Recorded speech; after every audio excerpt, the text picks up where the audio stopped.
In his upcoming second term, President-elect Donald Trump has laid out bold foreign policy proposals that will reshape America's global strategy. One of his most striking plans is to acquire Greenland, an idea he first floated during his previous presidency.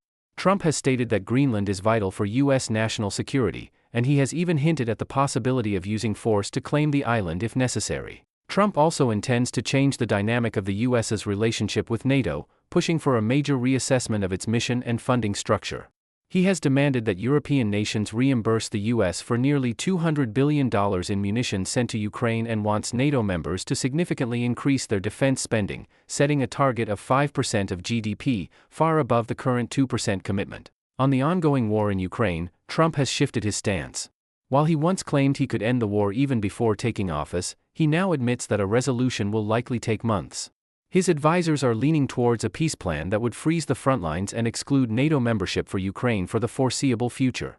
This approach may require Ukraine to concede some of its territory to Russia. In addition to these challenges, Trump has threatened to impose severe tariffs on China, Mexico, and Canada.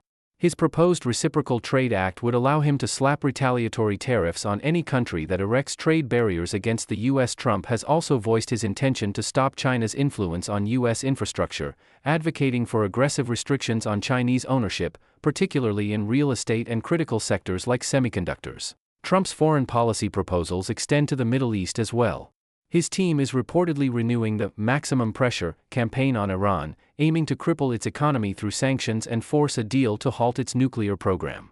In the Israeli-Palestinian conflict, Trump has pushed for a swift resolution, emphasizing the need for a ceasefire between Israel and Hamas. Meanwhile, Trump has not been shy about his views on climate policy. He has pledged to pull the U.S. out of the Paris Agreement once again, a decision that would reverse the Biden administration's re-entry into the accord. Moreover, he plans to establish a missile defense force field around the U.S., relying heavily on the Space Force, a branch of the military created during his first term. These aggressive proposals signal a dramatic shift in U.S. foreign policy, with an emphasis on asserting American power and rethinking international alliances.